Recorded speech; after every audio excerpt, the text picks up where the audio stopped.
We have some major roster updates for the Boston Red Sox as Alex Bregman finally makes his return to the lineup, along with Hunter Dobbins also coming back. We will tell you who got sent down and all the latest on what to expect from Bregman this weekend, right here on Red Sox Digest. Welcome in, everybody. I'm Jace Andrews. We appreciate you taking the time out of your day to join it here with us. Make sure that if you're new, you hit that subscribe button. We are closing in on 3,500 subscribers. I would certainly love to hit that by the end of the weekend. And with the trade deadline coming up, there is going to be a lot of news, a lot of information, and a lot of updates that you're not going to want to miss. And we promise you, if you hit that subscribe button, we will keep you up to date on everything related to the Boston Red Sox. Now, we all knew Alex Bregman was hopefully going to make his return before the All-Star break. Now is it officially confirmed that he is activated this morning? However, we got an inclination last night when the Red Sox optioned David Hamilton back to Worcester. Now, this is big for a multitude of reasons because, quite frankly, there was talks of Marcelo Meyer being sent down instead of David Hamilton. And not to say that last night and that RBI double that he got and ultimately coming in on Cedon's hit, he ended up being the winning run.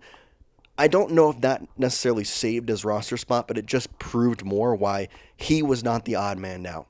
David Hamilton was. And now for the foreseeable future, I see Romy Gonzalez and Marcelo Meyer kind of taking over in that platoon spot at the second base position. Alex Bregman will play third, obviously, and then Abraham Toro will just become our everyday first baseman, I guess, unless you want to talk about if Christian Campbell can get up to speed in the AAA area. He's not been exactly playing great there. And then you also have Masataka Yoshida apparently having a first baseman's mitt. I don't like that idea, but either way, that was a huge thing that it was David Hamilton being sent down instead of Marcelo Meyer. For specifically, I want Meyer to grow. And quite frankly, against right-handed pitchers, he needs to be playing every single day at the major league level because he is going to help the team win. Now, we also got another move last night as Isaiah Campbell was also optioned back down to Worcester. Now, both these moves corresponded, obviously, with Alex Bregman coming back and then Hunter Dobbins, obviously, making his return as well. That was why Campbell got sent down. It's not clear just yet if Dobbins is going to take a rotational spot or if he is going to be sent to the bullpen. If I had to guess, because the rotation has been so good over the past 2 weeks at this point, I mean, Walker Buehler has had two really good starts now back-to-back, and even going further, pretty much Giolito, Bello, and Crochet have been great. Maybe Dobbins slides in at like a role because Richard Fitz is obviously the fifth starter, but I more or less see him being in a bullpen role, and that's exactly where the report has where Campbell and Hamilton were both sent down. So the Red Sox will have Alex Bregman and Hunter Dobbins back tomorrow. Now, this was last night. We have the official activation status of Alex Bregman this morning now. Hunter Dobbins, I believe, has yet to be activated, but at the time of this recording, at least, he could be activated by the time you're watching this. I wouldn't be surprised, as obviously if you send someone down last night, you're going to activate the corresponding move the next day. That's not going to be something you wait to do if you option them down the night before. So I would expect both those guys to be available and ready. Now the question is, what exactly is the goal? What is Alex Bregman going to play? How many games? Well, obviously getting this guy back in the lineup is just good in its own right. 31 years old, before he got injured with that hamstring, I believe it was, or the calf. Either way, it was his leg. He was one of the best hitters in the American League. He had a .385 on-base percentage, had 59 hits to 42 strikeouts, and quite frankly was in line to be part of the American League MVP race for the early part of the season.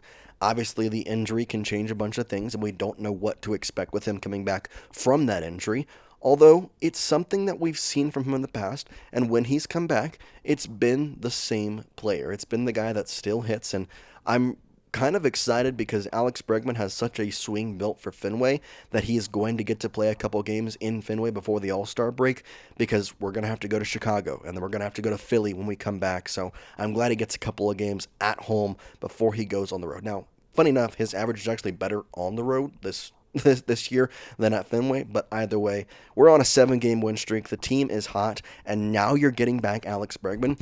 And so the question I have for you as Red Sox fans, and for pretty much everybody, is what is the best lineup now? Because there are a lot of options on the table for the Boston Red Sox, but quite frankly, they have been stifling hot over, I mean, you want to go back to the Blue Jays series back on the 28th. They've only lost 2 games, so 7-game win streak, 8, 9, 10, so they're 10 out of their last 12 have been wins. 10-2 in their last 12. I mean, that's really, really good. So, not to say that Alex Bregman's going to mess up the mojo. I think he's actually going to make it better. Kind of the same thing like what Masataka Yoshida did. But I'm very curious how they play out. So, I ask you this question, Red Sox fans. What is the perfect lineup with Alex Bregman back?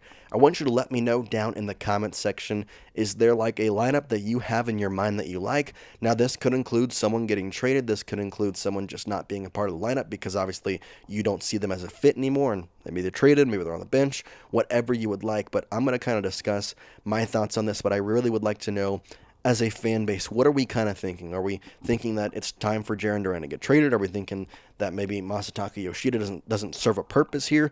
I think there's a lot of, like I say, question marks, but it's almost like too much talent. And too much talent can sometimes be a bad thing.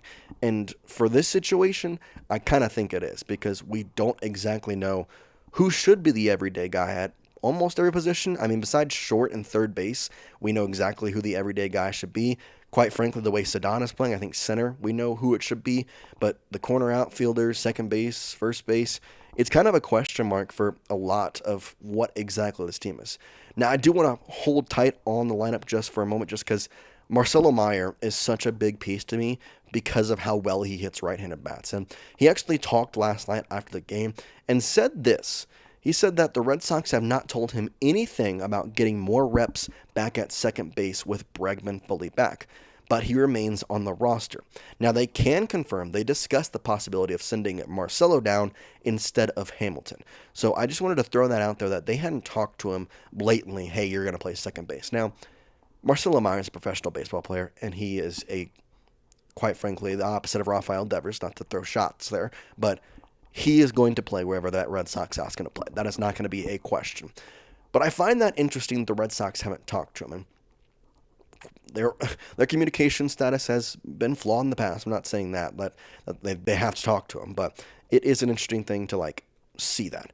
Now, I want to look at the lineup here first because I'm very curious as to see what y'all think. Let's look at the roster and kind of construct my best lineup. So obviously the catchers, you're probably going to put Carlos Narvaez. That's obviously, he's been better than Connor Wong. The infields, Bregman and Story are safe at third and short. I don't think the way that Story's been batting and what we saw from Bregman before he got injured, those positions are locked in, and they're both really good fielders as well. At second base, I think the platoon is the best option with Romy against lefties and Marcelo against righties. And then you also have Toro at first, which if there is a righty, the way Romy has been swinging the bat, I wouldn't mind maybe moving Romy and Toro every now and then. Like if there's a righty, Romy could play there. It's a slippery slope because you also want Toro to face the righties. So I don't know how that would do that, but Romy, Toro, and Marcelo are your first base and second base options. Romy can play both. Obviously, Marcelo's at second base. Romy is at first base. Or rather, Abraham Charles at first base. In the outfield is where it becomes a slippery slope.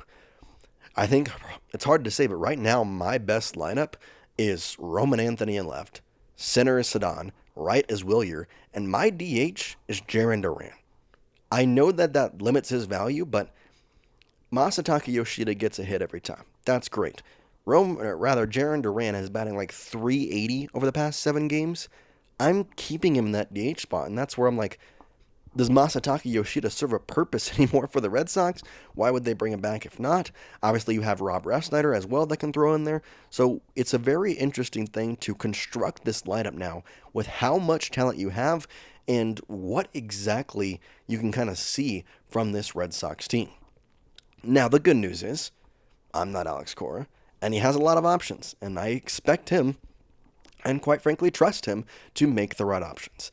Now, speaking of Alex Cora, we will get kind of a preview of what to expect from the Red Sox because, well, we only have Alex Bregman playing for 2 games this weekend. Now, he was officially activated this morning, so maybe he plays tonight, maybe he plays Saturday, Sunday.